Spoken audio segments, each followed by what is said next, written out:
Alright everyone, here is the Netflix Transformers War for Cybertron trilogy Kingdom Tigertron. This is an awesome figure. Now obviously I don't have a box because if you watched my Transformers Beast Wars and Beast Machines Toy Hunt at Toy Traders, you'd know that I got this guy out of the box. He was in a display case. So if you want to see that video, you want to see me pick up this figure, then go check out that video. It's one of my newer videos that shouldn't be too hard to find. But anyway, here is Tigertron in his robot mode. So putting everything so we can just view everything nicely here. But there is the beast mode head, which is the albino Siberian tiger. You can see it right there. And it still has a animated mouth here, so you can have him screaming if you want. But there's that. It looks cool. And now I can't get it back. Or there it is. But the face sculpt on the actual tiger head is really nice. You got this white with like some fur texturing, some muscle definition. You got the sideburns done in like a nice kind of beige color, the black stripes. Everything just looks super good and realistic. The robot mode looks nice and super accurate to how Tigertron appears in both the Beast Wars series as well as Transformers Kingdom on Netflix. Comes included with the gut cannon, which really I feel like they should have given to Cheetor, because Cheetor has the gut cannon in the cartoon. It's like his signature weapon. I do think that Tigertron does have his own gut cannon in the original Beast Wars cartoon, because as far as I'm aware, Tigertron is literally just the sort of cliff jumper to Cheetor's Bumblebee. They share the same body type. The only difference is that instead of having cheetah parts on his robot mode, he has the albino Siberian tiger parts.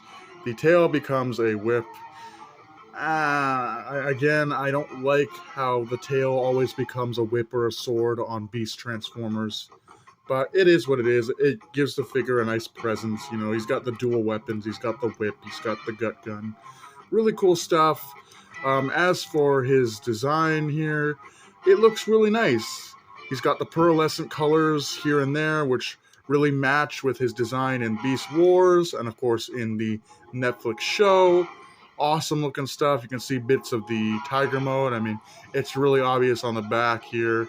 He's got the tiger legs, the tiger ass, the whole tiger back. You can see bits of the tiger mode here on the legs as well. But really cool stuff. It definitely looks like your Beast Wars Tigertron. And he looks awesome. I mean, I could sit here talking about the robot mode all day. The one thing I don't like is that the pearlescence on his face just looks like he's covered in glitter on his face. He decided to get into his sister's glue, his sister's glitter glue, and he got it all over his face. And he tried to eat it. That's just a story. It's not real. It's just I made it up for comedy. But yeah, Tigertron looks good. Articulation, his arms move up that far and back that far. Does have a double hinge joint here in the arm. Does have rotation here in the hands. So that's good. He does have sort of a twist here, but that's mainly for transformation. And the way it's been cracking, it's making me feel nervous. It does have full head articulation. You can do the Exorcist. Again, same articulation on this arm. Moves forward, moves back. You can move out if you want. It does have a double joint, so you can get it pretty close to his chest. He's like holding it on his back or something. The tail of his beast mode if you want. Looks really cool. It's something you can do if you want to do it. And again, you saw that his beast mode mouth is still accessible. Does have a really nice kick up here. You can kick back, and then obviously this joint goes as well. Doesn't have a lot of kick motion because of the ass of the tiger getting in the way. But there's that, and then obviously he's got this heel here, which just adds extra support. There's splits like that, but you know, pretty standard articulation for a Transformers figure in the robot mode. Definitely, I think this is awesome. It blends both, you know, the modern depiction of Tigertron from the Netflix trilogy, but also the Beast Wars continuity. You know, it's got the both of both. It's the best of both worlds. I can talk English. It's the best of both worlds because you get a modern version of that Beast Wars design for Tigertron, and you know, I like it. I like Tigertron. I thought he was a great character. I love that episode where the Maximals are forced into their beast modes because Megatron has took down their shields, so they have to remain in beast mode because they're exposed to the immense power of Energon that's just very fluent on Earth in the prehistoric times. So they have to stay in beast modes, and they get all savage and turn into actual, you know, animals. And because Tigertron is mostly animal, he really likes to stay in his tiger mode and only transforms for battle. He had to train them how to actually, you know, combine both their beast mode and their robot mode without losing themselves, which I think was a really cool episode for his character. Anyway, for comparison, here is Tigertron next to the Kingdom Dinobot. Here's this other member, a reformed Predacon who got turned into a Dinobot because he didn't agree with Megatron's ways. Really cool stuff. I love these figures. The Kingdom figures definitely, again, blend the modern designs for those older characters from the Beast Wars. So there's that one. There's also, you know, giving him here his bay here. We got Air Razor. This is the Studio Series Rise of the Beast movie version of Air Razor in her robot mode, which looks really cool. Then we have his leader, Optimus Primal. This is obviously the movie version. This is from the main line. This isn't, you know, part of any like fancy collector-oriented series. It's just the mainline Voyager of Optimus Primal from Rise of the Beasts. And we've got another Voyager here. Same mainline stuff. This is Rhinox, and that face still is like super goofy to me. It looks like he's seen some stuff maybe he shouldn't seen. And then finally, just for fun, see if I can get it here. It's kind of far away. Here is, move his head down. Here is the mainline Transformers Age of Extinction Steeljaw, even though this man never transforms in the movie. But there they are together, and they look really cool. Anyway, that pretty much wraps up our review of his robot mode. Really nice robot mode. I like it. Again, I don't like how the tail becomes a whip sword, whatever you want to call it, but it's still a really nice figure. Anyway, I'm going to take a few moments to get this guy transformed. Don't go away. There'll be more review to be had. Tigertron, maximal! Alright, so here is Tigertron transformed into his albino lion alternate mode. That's not a lion, that's a tiger. He's Tigertron. Really think, Blaze, before you say the stuff. But here he is, his albino tiger alternate mode, and I gotta say, this is like super good, super detailed, like barely any kibble. I mean, obviously you can tell the back legs just kind of transform into the back half of the tiger, but other than that, like, there's pretty much no kibble. Like, if you didn't know any better, if you didn't know that the legs transformed into the back half of the tiger, then definitely this is like by far one of the best mainline Tigertron releases. Obviously, not counting the very obscenely expensive Masterpiece Tigertron, which is like accurate, very accurate to what we see in the Beast Wars cartoon.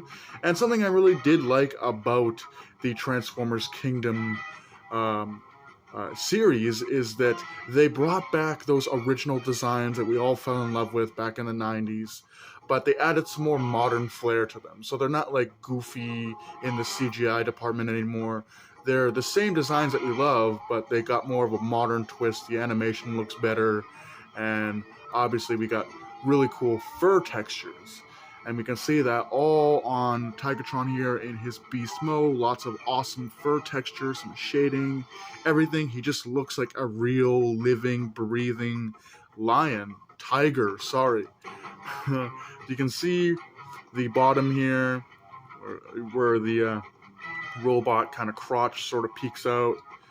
But other than that, you know, with the little bit of like visible robot parts here on the back legs, and obviously on the torso here, the tiger mode is super good. Like, it's super awesome for articulation. His legs can move all the way around, but I'm not sure why you'd want them to do that.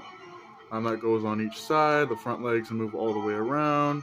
He does have mouth articulation, so he can scream in horror as his tiger friend gets, you know, killed in an avalanche during one of their fights.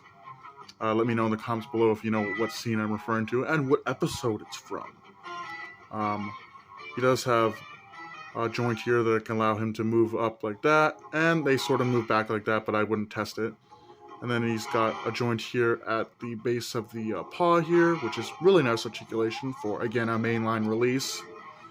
And then again, it moves forward and back, and then there's the paw movement, so you can get him in maybe some really cool running poses if you want. Back legs don't really do much. I mean, you can kind of kick his legs back if you wanted to, but they're mainly just kind of stuck in one specific position because of the transformation and the way the legs are naturally angled, but the paws also move. And the tail, you can kind of take it off and then plug it back in, and then of course he just tries to transform.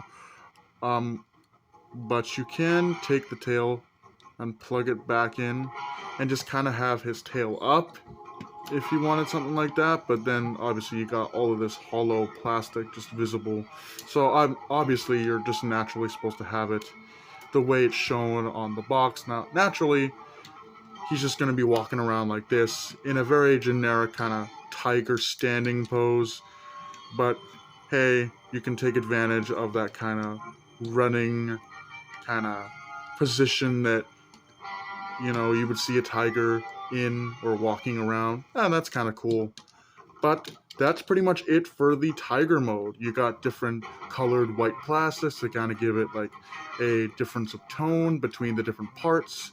And again, there's not much of the robot parts still visible in the beast mode. Obviously, the crotch piece and the back legs and obviously the robot feet are very visible, but like, for the most part, this is a pretty streamlined beast mode with most of the robot parts hidden. Anyway, for comparison, we'll bring in some other Beast Wars type characters, some Beast Transformers, and get him in his regular kind of idle standing position. Because I messed up the legs. I'm gonna get his legs down like this. There he is, back in his regular... Oh, that leg's like really out of whack. Get him in his regular standing position. So there he is, standing upright, looking all proud. He's a mighty tiger. But for comparison, here he is next to his girlfriend Airazor from Transformers Rise of the Beast as part of the Studio Series line. She's got her wings kind of folded up here, and you can see how they compare, you know. This definitely could compare with some of the Studio Series releases, because definitely it looks really good next to the other figures in that line. Now, I'm really hoping that eventually, because they have done some G1 figures, I'm hoping eventually they will do some Studio Series Beast Wars figures. That'd be really cool. But there is Tigertron next to his bae, Airazor. And they can chill out and go on a mission together. Really cool. So there's that one. Then there's the Transformers Rise of the Beast mainline Voyager Optimus Primal in his Silverback Gorilla alternate mode. Airazor was a Falcon. Here is Tigertron next to the Voyager mainline Rhinox, literally built like a brick. But you can see them together.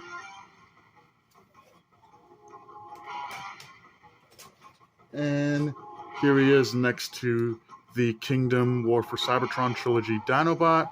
For some reason, in beast mode, the legs just don't tab in on mine, so forgive me, or I might have just mistransformed it. Who knows at this point. But there's Dinobot next to Tigertron. These are both Kingdom figures, so they look really, really nice. They got that realistic kind of design, modernized version of the characters. And finally, just for fun, we'll throw in a Transformers Age of Extinction mainline Steeljaw. Arr. But that pretty much wraps up the comparisons. Altogether, I'd say this is a pretty decent Tigertron figure. It does what it needs to do.